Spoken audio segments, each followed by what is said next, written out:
Welcome back to this episode, and we're looking at behind the hit, music production and marketing. Now, from studio to streaming, most fans only see the final product.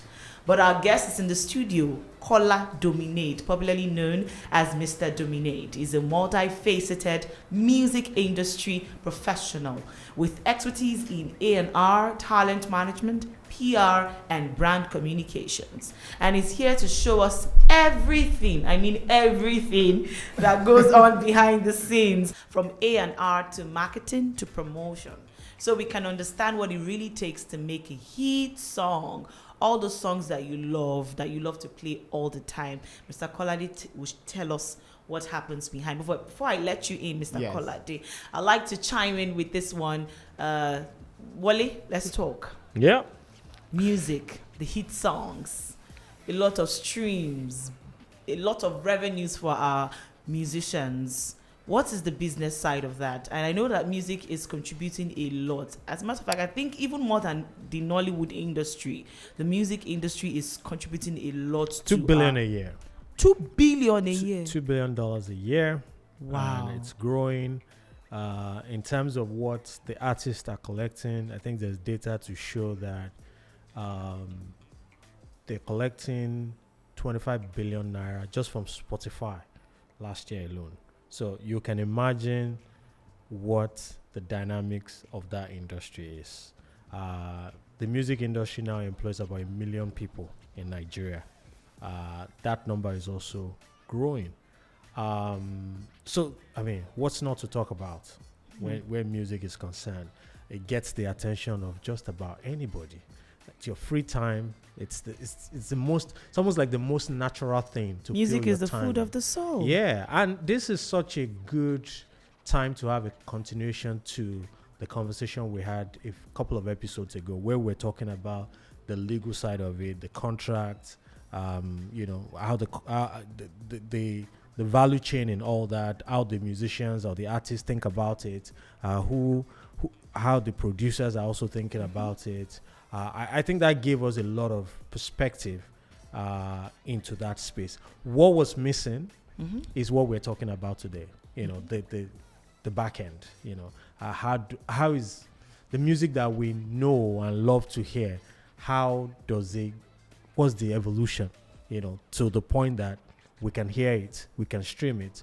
And I think our guests will do a lot of Let's not waste any time on that. Mr. Kolade Dominate, welcome to the show. Yep. Hey. Thank you very much. How you doing? I'm kicking, I'm fine. See, I'm singing it. I'm singing what I'm asking you. How you doing? Yes, you're on key. I'm on key.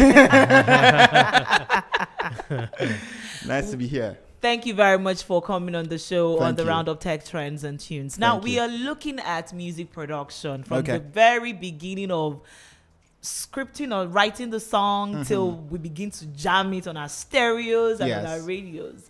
So let's know what the entire process is. From when an artist says, today, I want to release this single. It's time for me to sing.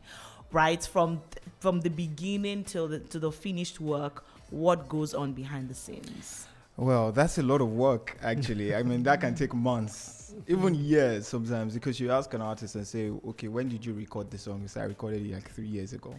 It could take that long process.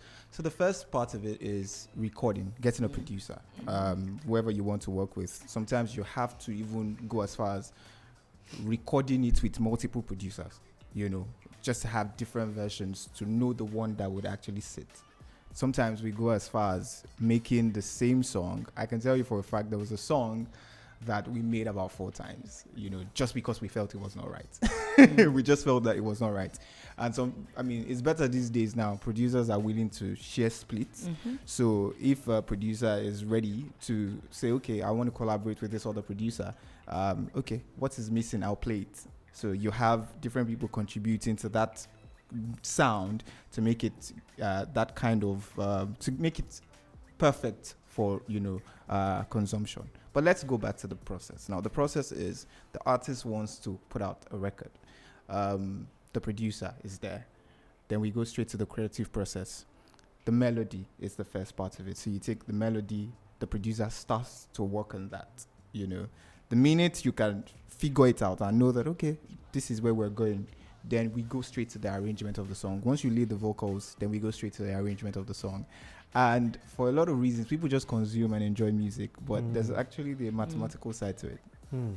Because, I mean, remember there was a time that music was about 5 minutes, 4 minutes. Now you have 2 minutes. Even some, you have to beg them to do 2 minutes these days because of the attention span. So music has changed. Now the mathematical side of it is, for each verse is like a 16 bar.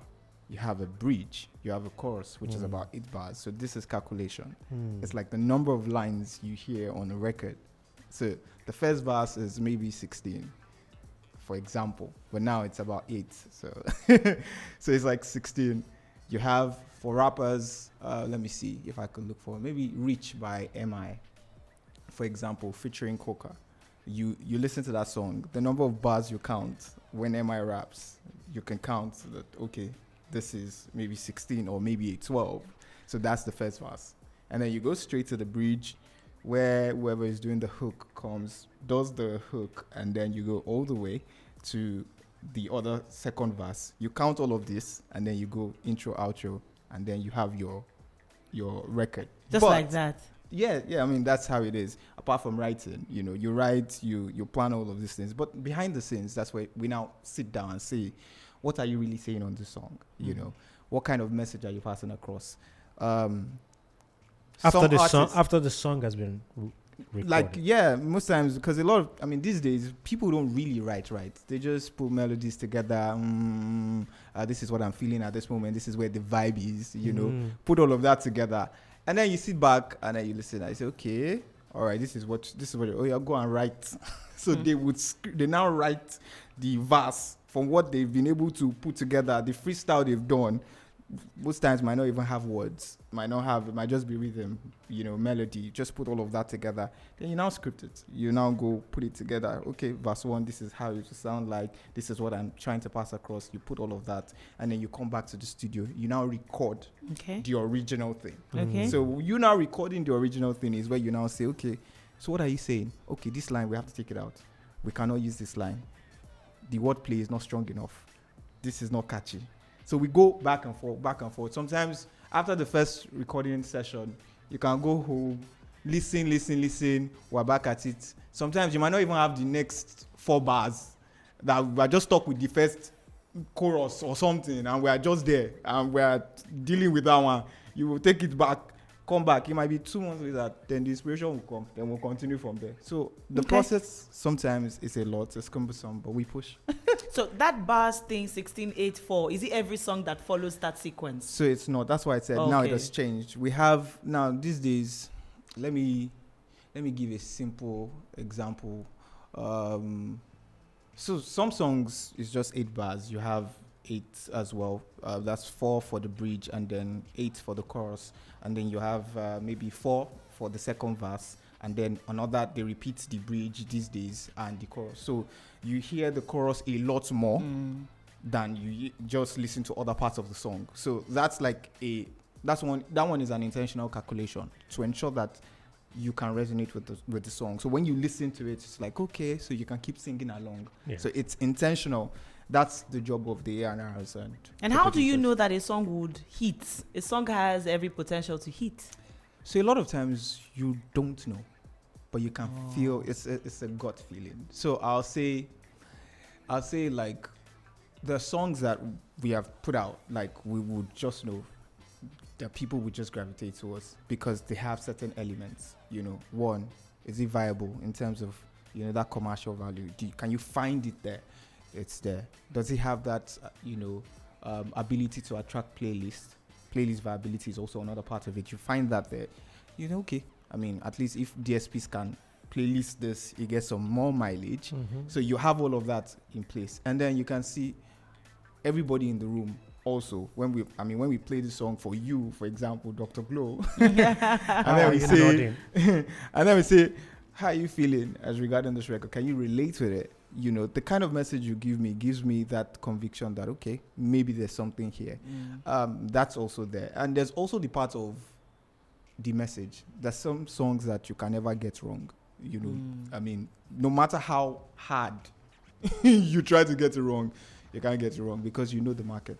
You know, so the formula really, it's not always there. It's not something you can get 100. The artist who sang it too. So most times it's not a function of, it's not really their function, because again, that's why all the songs from the artists never blow up. It's not because they are not fantastic songs. Do you understand? Yeah. It's not because they are not fantastic songs. It's just that it's not everything that will go. All right, Wale. Yeah, I mean, it's along those lines where you suddenly hear, or we all know there's this new artist. Yeah. There's this new song. Yes. We're all following it. But when you go behind and you begin to look more into the background or how long that artist has been, you say, oh, this is not really a new artist. This is someone that's released a lot of songs, but this is just the time they're coming mainstream, and then we all know about it. Yes. So the question is, in many cases, the same artist, same producer for a really long time, trying to figure out this formula that you talked about. Yes. They tried it multiple times, it didn't work, up until one time where they tried it and it worked. And they may not get it again, but because we now know the name of the artist, you go back. We go back. Oh, I like this artist. Let me go listen to the song that they released. What goes on behind that? How does that play out? Okay, so for that's a very beautiful conversation, because I know how sometimes artist-producer relationship can be. You can work with a particular producer, and all of a sudden you even change one producer. You just change this producer and say, let me make something else with someone. And that's the record that blows up. It's not because they're trying a formula. They're making music. They're just trying to enjoy themselves. They're making music. And sometimes the universe just has to align. It's not just yet your time. It's just not. I mean, you can market. You can. I mean, I know songs. I know artists that they spent, thousands, millions of dollars on, and they're not popping. And it's not just working. Without everything, put everything in place. They have they have the platform. They have the support. It's not just working. And sometimes we just don't like them. It's not that it's not like as listeners. It's not. What I'm saying is it's not breaking through. It's not that you don't like them. That's the sad part. Because there's so much content around these days. Attention is divided. So before, you could take your time. I mean, 2020, our consumption was different from what it is in 2025. When we were at home, we had more artists blow up. I'll give you an example. Chike, Boo of the Bullets, blew up at the time because everybody was at home. It wasn't because he was not making fantastic music at the time. It was making great songs. It was making beautiful. That's we had more time to say. Let's listen a bit more to this. Because that time everybody did house now. Nobody do anything. So you had time. Okay, let me consume the music. And people were churning out music. So there was nothing really. So you listen to the songs. You listen, and then you can resonate with it. But the distraction is everywhere. So sometimes you can keep creating, and it's not just your time. It's sometimes the universe just has to align. The production process, an artist can record with a producer, have 50 songs, and it's just two that pops. Let's talk about you and stories that you can share with artists that you've worked with. Okay. That sort of bring some of this example into life. Okay. This is what we did. This is what you think from your own perspective work or did not work. For the audience to really tap into and get this conversation. All right. So let me share. I think I'll take it back to 2019 when I worked with Dotman. At the time, Dotman I think it was in the US. He came back and he just came to look for me and like, okay, we needed to work on something. And I said, okay, it's time. Let's do this. At the time, it was taking a particular direction, and we had to sit down and say, "Come, where are you taking the music to? What do you see?" Because a lot of times, the clash we have with managers and artists is sometimes some managers want to be louder than the artist. You can't really be louder than the artist. Yeah. You have your life, and yes, it's a career. It makes you feel like this is a baby that they've put in your hands, and you have to make sure you nurture this baby. Because truly, when you go into talent management or behind the scenes of music, you're like a sacrificial lamb. You literally live your life on one side and then you focus on the talent. So for Dogman, what I did at the time was I said, okay, this is where you're taking the music to.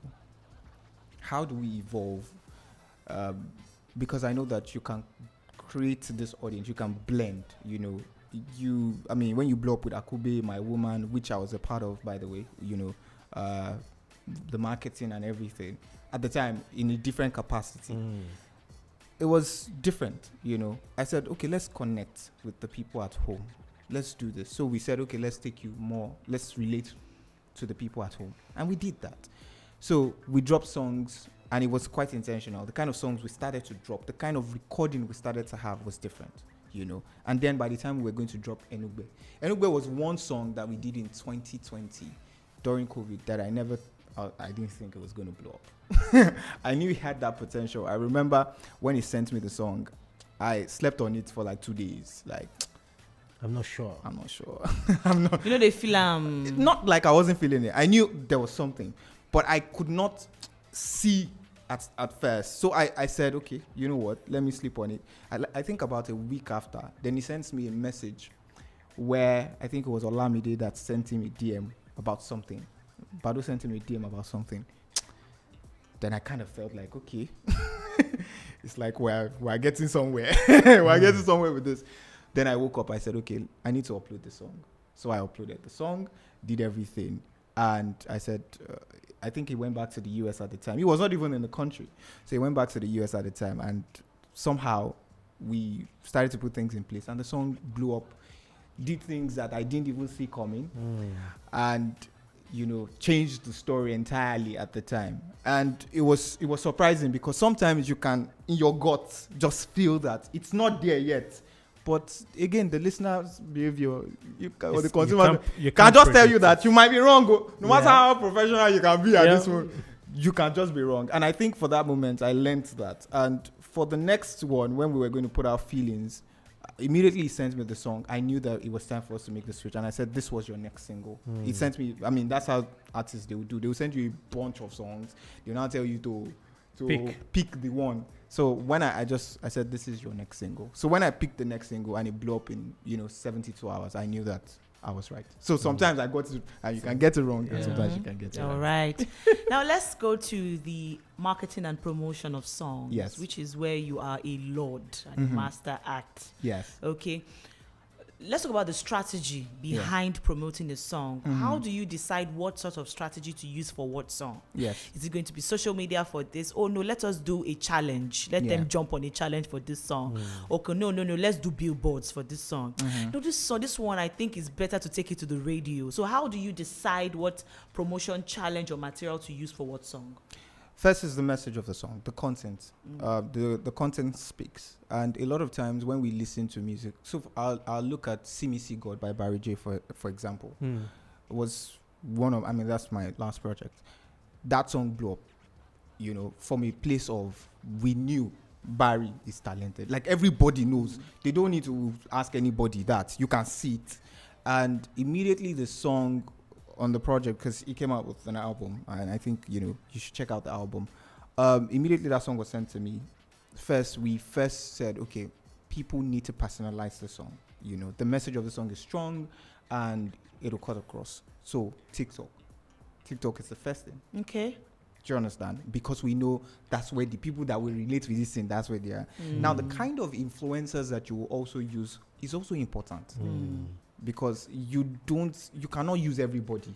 You have to look at it and say, okay, this song is a street song, right? It connects with the street, so I'll take it to the influencers on the street. The kind of people that will market it Shode, that will market it for La, that will market. So certain people, right? And then you take those influencers. Those are the people that you would work with. Now you look at it and say, the radio you need that backing of the radio for this kind of number, because that's how it creates that long-term, engagement. People need to be able to listen to the song on the radio and connect with it. And then you think about it for a minute. Early morning radio, perfect. People are going to work. They need to connect with it. So if I'm engaging anybody on the radio, the first thing is I want it on that early morning playlist. I want it on this time. I want it on this time. I want it on this time. Because sometimes it's not about how many times you play it. It's about when you play. When you play it. So the radio also. So you is have there always an allocation for marketing budget for that? Yeah. I mean, for every song, okay. you have to. No, I mean spending on radio. Yeah, and the slots and all that. No, there's always marketing budget. So in your marketing budget, you have to now come up with a plan and say, okay, how do I want this campaign to look? Do I want it to be disruptive? I mean, for Rema's album that had songs like Ozeba, it was a disruptive campaign. That's why you could see the kind of unveiling, the artwork, that you could see it everywhere. You know, that was a disruptive campaign. Is it something that I want to... Nature of that song is disruptive. Do you understand? It's very violent. Is this something I want to relate with? So for Barry J, what we just tried to do is we focused more on the talent, you know, and made sure that the talent connected with the people that needed to consume the song. So, and we let nature do the rest. So it's the message that determines what sort of platform. 95% of the time. So it's not everybody that does a billboard. Yes, of course. It's not everybody. So for me now, if I'm going to work on a campaign and I think this person needs a little bit of branding or maybe some connection, where people can connect, can put a face to the name, you know, I would probably engage that and put a billboard. Because again, I see a billboard pass, it doesn't mean that I'm going to Shazam the song. Just the same way, few seconds that billboard will change. A digital billboard, for example, it gives you about 5 seconds, right? Yeah. It goes to the next slide. You see on another content, I might just move on from that. I have forgotten about that song. Yeah. Do you understand? But I need to see it constantly. So the marketing is, if you can see it, as I'm seeing it on the billboard, I'm seeing it on social media. So I'm hearing it on the radio. Yeah. I'm seeing it as people are doing this, and you can now connect with multiple it. marketing platforms. You can now connect with it. So but for that's challenges, where it gets really expensive as well. that's why it gets So because for challenge, it's not every song that actually needs that. But for songs that you know that are targeting a certain demography, for example, if it's a song that has that strong dance connection, I know that I need to engage or create some level of, you know, dance. I remember when we did Bienvenue, DJ Neptune and Ruga. For a minute, we tried, when we just knew that this song was a classic song when it was going to drop. Myself and Neptune were having that conversation, and the first time we tried to create a challenge, so we got some dancers and we did that. And Neptune said, "Okay, but I said this thing is going to be tough for people to recreate the challenge." And we sat down. So I think it was this day, Neptune and Ruga stopped by my place, and we just tried to do something, and it was different from what we did before, and that kind of worked. But eventually, when the song was going to take off itself, people left the challenge and focused on the music. So sometimes you can plan that, and something else happens, and you know that. So, but well. has there been any time where you released a track and you didn't even expect that it was going to hit, and then probably you had written off a song that let's just release it, and then it hits, and you're like, wow. Do you have any examples? I think quite a number of it. I think when we did, okay, so let me look at this. Let me take this back. I think, okay, so the first time ID Kabasa played me Totori, I knew it was a big song. Like I knew. I remember sitting in that hotel, we're there, and he played me the video. He had just come into town, and he played me the video. I knew it was a big song, but I did not know how big he was going to get. I knew it was a big song. Like Kolade dominate. I want you to share one that you had even totally written off that you didn't think. That's what I'm saying. That song, I knew that this song, it had Wizkid, it had Olamide. I knew that this song. When you know that this song is good, but you will not think that it will go as far as. So I remember that after the song dropped and everything happened, I remember one day we were sitting somewhere and he said that, Totoriko blow Kale. You know how? I can imagine them having that conversation. They were roaring you. So, again, so it happens. The same thing when we did Olufumi Reimagined. We knew that it was going to be a talking point. We knew, we knew. But what he did outside the country was a different conversation entirely. You understand what I'm trying to say? So sometimes you can map it out, and then it sets its own objective. My final question for you is in two parts. Yeah. you've talked about it's around collaboration. Yes. And what goes behind this, because I've always thought about it for a long time. Yes. I've not had a smart person to help me break it down until now. One part is there are artists Yes. like DJ Nemtus that you mentioned, Yeah. who they don't sing. Yes. Their own artists, Yes. something different. But they put up an album, and the album does well. Yes. First of all, how do they convince the artist who comes to on the records? And then secondly, what's the business side of it? Okay. For that and for regular collaboration, Olamide and And the Wizkid, rest. how do they share the royalty that Royalties. comes? How is that determined? Because I've Okay. always wondered. So I'll first kick off with DJs. So I use Neptune as a case study. When we work with our plan in terms of we want to put out an album, the first thing is how many songs are we working at? How many songs are we looking at? We look at all of those things. If it's maybe 10, 15, depending on the project, and if it's a single. So what we now do is we have a producer, that does the work, and then we think about a very I'm leaking secrets. Please go ahead. It's permitted on the RoundUp Tech Trends and Tunes. We just think about a very strange collaboration. We just think about something you would not imagine that you want to hear. Because when you're trying to bring people together, you need to look at different USPs. Like, what is this person bringing on board? What's that person bringing on board? What's that weird combination that you will see? Like a collaboration that you see and you ask yourself why. So when we did Omale and Joe Boy on the record, that's not a collaboration that you have heard. Like you probably how would this sound? So those are the kind of collaborations that we try to make. Like I'm sure I was not with Neptune at the time. He did 1, 2, 3, but that's the mindset. You have an MI, the original version, and then Nito decided that I wanted to be a part of this, and you put in Nito to appeal to another kind of audience, and then you put a Dagrin to wrap it up. So you see that when you're making music like that, those are the things that you just put out when you want to deal with collaborations. Some songs, especially for DJs, it's more or less we rely on the strength of the artist. Do you understand? Like, what are you bringing to the table? How would you sound if we do this? So it just makes the magic easy. And then for the royalty side, the royalties is two ways. They end from publishing, they end from mechanicals. So ending from mechanicals and publishing. So what are you getting in return? It could be a 10, 15, 20%, depending on the number of contributors you have on the song. So that royalty will go round. So are those agreed, the sharing formula, are those agreed upfront before you release the video? That's agreed before you release. That's why you have to clear. Clearance, it's important. You have to, make sure that I seek your consent. I get your signature to my document. I get that signature to my document. Everybody's, I've picked a release date. It's not clashing with your release so that you can give me 100% when I need to promote the song. Because it's our song. Yeah, at the end of you're the day, going to make money you're going to from make money from it. Yeah. So it's not that you will now tell me that I want to drop a song next week. And I'm thinking, if you are dropping your song next week, it's going to affect. So we pick a date. And then we now say we put out this song, and the energy is always there because everybody is making money from it. Fantastic. Wonderful. Fantastic. Wale, let's go and sing. All this is now here to not I pay don't us. have the talent. It's not a pay bad us. idea. I don't have the Wale. talent. It's not a bad idea. Let's just try. Finally, your parting words for any artist or creator who wants to go into the music industry. What do you have to say to them? I'll just always say that first, discover yourself.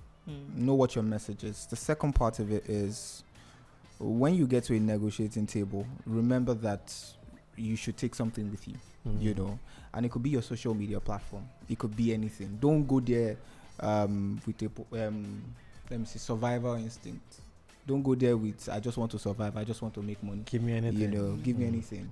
At the end of the day, what you would live with is pain. Yeah. So please ensure that and don't see yourself as less because the record label or whoever is bringing money.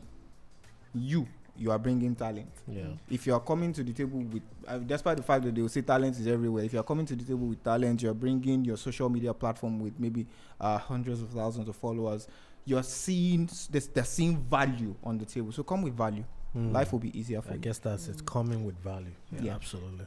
Wow. Kolade, Yes. Mr. Dominate. Thank you very much for dominating this conversation. Thank you very He much. actually You did. did justice to our questions.